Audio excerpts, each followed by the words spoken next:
Okay. So today's prophetic word is going to be viper. Viper. No harm. Viper. No harm. Hey. Okay. Okay.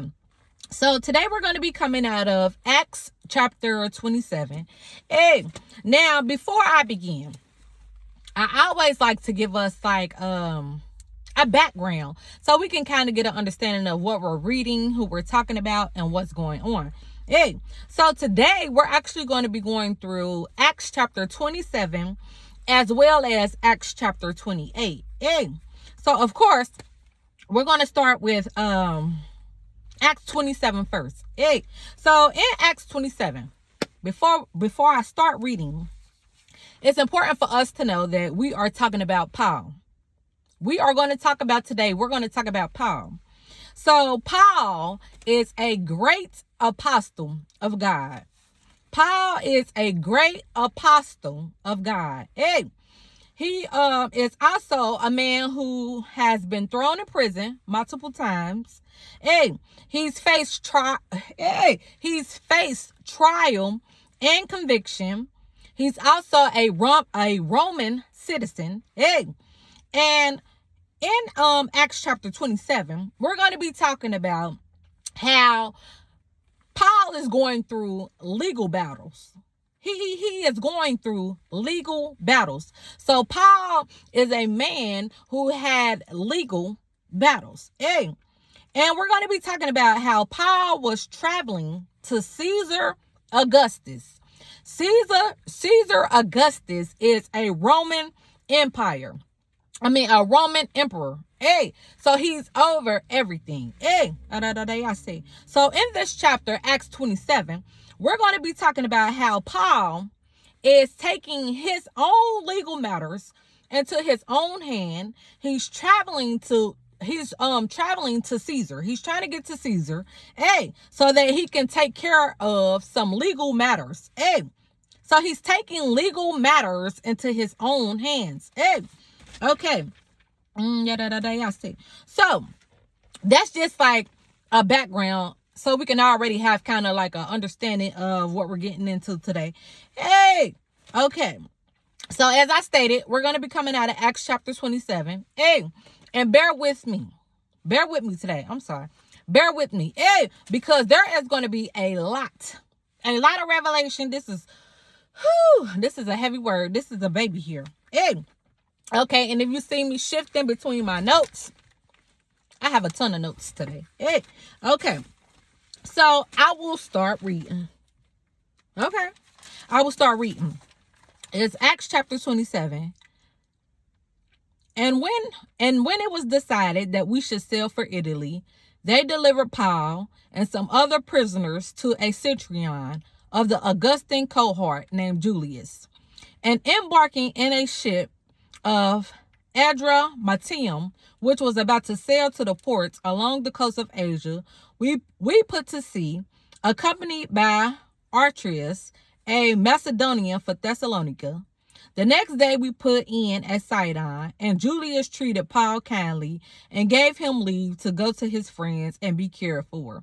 So basically, right now what's going on is Paul and some other prisoners are put on a ship and are traveling. Remember, we said they're beginning to set out to travel. Hey, so that's kind of what's going on right now. The next day we put in at Sidon, and Julius treated Paul kindly and gave him leave to go to his friends and be cared for. And putting out to sea from there, we sailed under the lee of Cyprus because the winds were against us. Okay, so now they're in the ship and they're heading, they're traveling, they're trying to get to where they're going. And it says that the winds were against them. Hey, so they're encountering difficulties, trying to get to where they're going. Okay, and putting out to sea from there, we sail under the lee of Cyprus because the winds were against us. And when we had sailed across the open sea along the coast of Sicilia and Pamphylia, we came to Myra and Lucia. So it's just talking about all the places that they're traveling through, all the territories that they're going past, but they're still in the ship. They're just traveling. Hey, there the centurion found a ship of Alexandria sailing for Italy and put us on board. Hey, so now they done traveled so far and they're getting on another ship, hey, to get ready to sail for Italy. We sailed slowly for a number of days and arrived with difficulty off Sindus. And as the wind did not allow us to go farther, we sailed under the lee of Crete of Salmon. Okay, so now they on this ship. They're getting ready to go to Italy. And scripture says they arrived with difficulty. Hey, so even though they going through all these places and all these lands and all these territories, they are incurring difficulty. Hey, it's been difficult. It said that the wind would not allow us to go farther. So this wind, hey, is giving them a run for their money. Hey, a force, a wind, a force is coming up against them to try to keep them from getting to where they're trying to get to. Hey, okay. So it says in Acts chapter 27, verse 8, coasting along it with difficulty, we came to a place called Fair Havens, near which was the city of Lycia. Since much time had passed and the voyage was now dangerous, because even the fast was already over, Paul advised them, saying, Sirs, I perceive that the voyage will be with injury and much loss, not only of the cargo and the ship, but also of our lives. Okay, now listen, as if them traveling and incurring this difficulty is not enough, now it says that the voyage was now dangerous. Now it was dangerous. It was going from difficult and difficulty to now dangerous.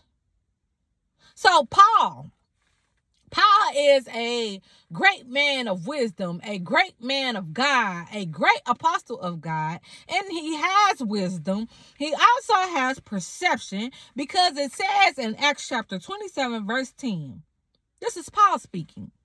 He says, Sirs, I perceive that the voyage will be with injury and much loss, not only of the cargo and the ship, but also of our lives. Hey, so in other words, Paul is like, hold on.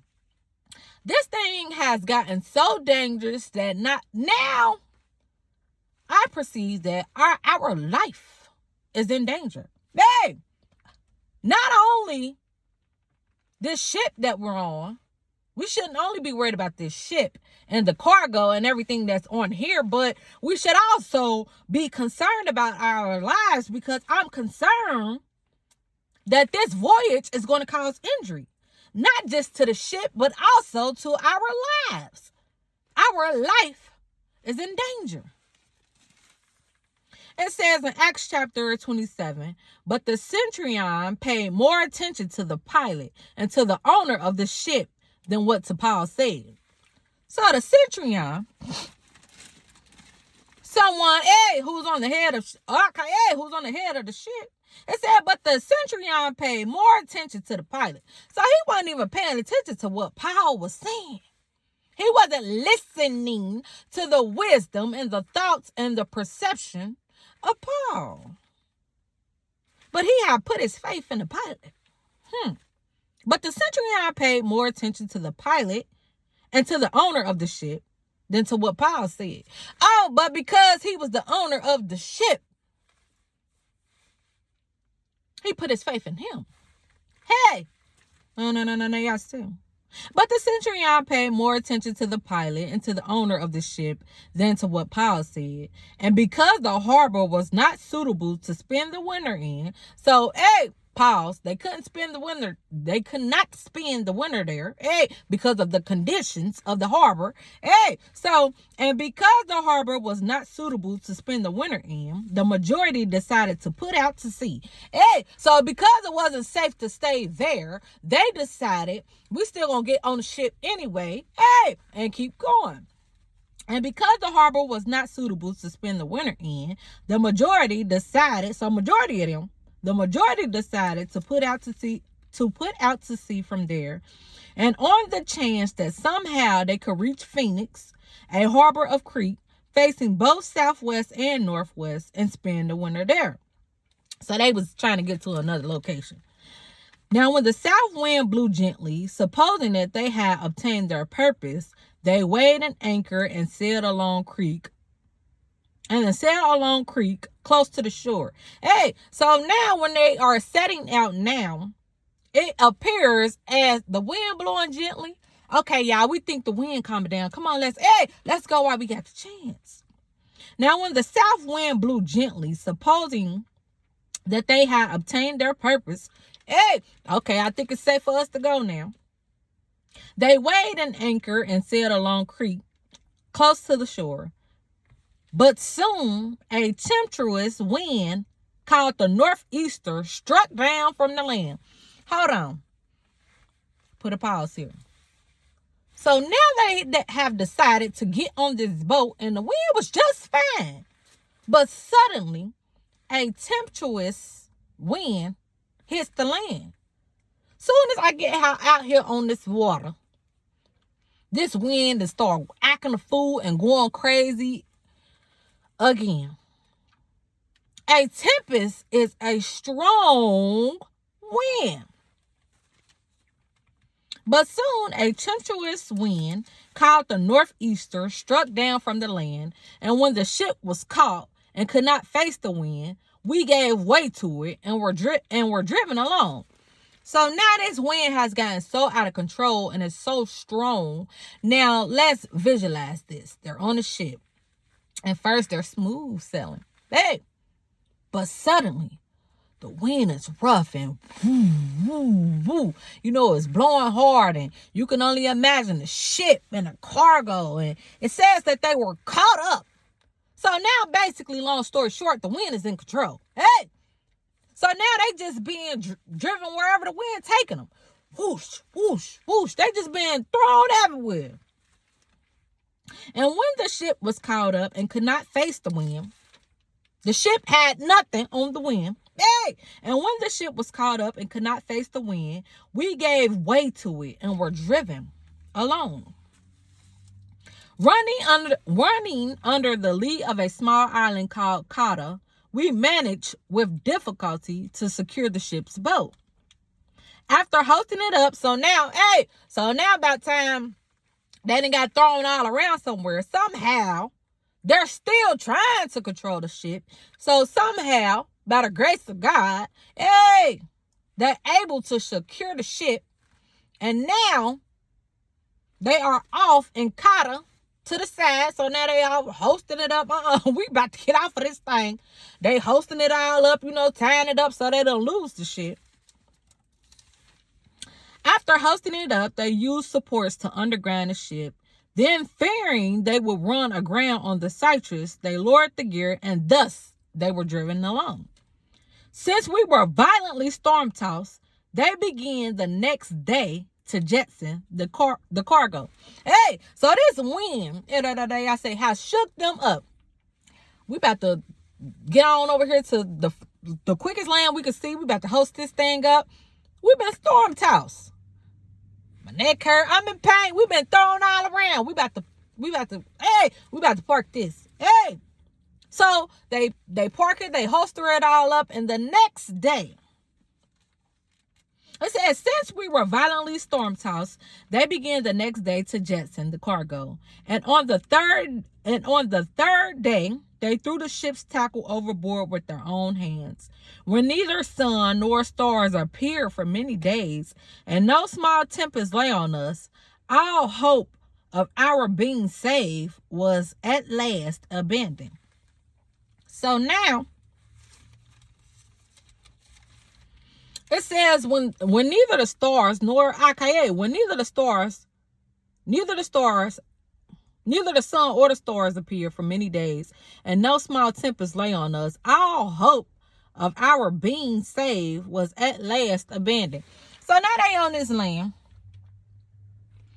and they have lost faith. They have lost and abandoned their faith. They haven't seen the sun. They haven't seen the stars. No tempest has laid on them. So because in their natural eye, they don't feel like they seeing any signs of God. Hey! Or God's creation. Our hope of our being saved was at last abandoned. They just got rid of that. You know what? We might as well go ahead and get this up. Hey, they were at the point of just thinking and accepting, our hope is lost. They thinking to themselves, we gonna die here.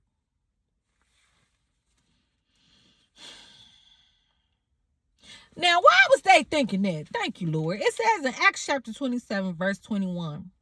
I'm going to start at 20. When neither sun nor stars appear for many days, and no small tempest lay on us, all hope of our being saved was at last abandoned. Since they had been without food for a long time, Paul stood up among them and said, men, you should have listened to me, and have set sail from Crete, and incurred this injury and loss. Hey, so now all their faith and hope is abandoned and lost. They've been without food for a long time. And as if that's not enough, Paul done stood up and he's saying, y'all should have listened to me. Hey, now you remember what Paul said. Hey, when Paul was telling them, I perceive that, look, we're going to encounter much trouble. Hey, but when you do not listen to somebody that God has appointed, and, oh, Lord, that God has appointed, and they try to give you a fair warning ahead of time, but you listen to the pilot instead. Paul had already said, I perceive that this is going to come with injury and much loss. But the centurion listened to the pilot. Now, they have been through things that they didn't even have to go through, had they taken the wisdom at the beginning. But now, okay, since we already here, their faith is abandoned. They've been without food for a long time. And Paul stands up and says, men, you should have listened to me and not have set sail from Crete and incurred this injury and loss. If you would have listened to me, you wouldn't be going through this. All right. Yet, so Paul, this is still Paul speaking. Yet now I urge you to take heart, for there will be no loss of life among you, but only of the ship. Paul, like, okay, even though you didn't listen to what I said, and I just kind of went off a little bit, let me get myself together, hey, and stop speaking death, hey, and start speaking life. Yet now I urge you to take heart, for there will be no loss of life among you, but only of the ship. For this very night there stood before me an angel of God, to whom I belong and whom I worship. And he said, do not be afraid, Paul. You must stand before Caesar. And behold, God has granted you all those who sail with you. Hey, so first Paul was upset. He was going off and was basically saying, y'all should have listened to me. Hey, but there's a divine intervention that happens. God sends an angel to Paul. And the angel says, do not be afraid, Paul. Because, hey, so God sends an angel. An angel is a messenger of God. So God sends his word, hey, to Paul through the angel. And this is what the angel says. Do not be afraid, Paul. You must stand before Caesar. So hold on. We're going to put a pause here. Remember, Paul is a prisoner and he's going through legal battles. Hey, now he's trying to get to Caesar Augustus, the Roman emperor who's over everything. And the reason why he's trying to get to Italy, to get to Caesar, is because he's trying to appeal his case. He has taken his own legal matters into his hands. He's a prisoner. And he's trying to get his case appealed. But while he's trying to get to Caesar, he's incurring all of this. He's going through all of this. He has other trials, afflictions, tribulations, problems, things that are getting in his way. He got the wind fighting him. He been storm tossed. They faith have been abandoned. They ain't ate for many days. And an angel comes to him and says, do not be afraid, Paul. You must stand before Caesar. Now imagine this. We're gonna imagine that we're Paul. For a second. Imagine you're Paul and you're going through all of this and you're facing all of this, and an angel of God appears to you and says, do not fear. You must stand before Caesar.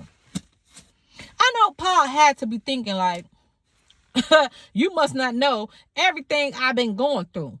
How? How? Because Paul was human like us and had emotions like us and had feelings like us. I'm sure he was thinking,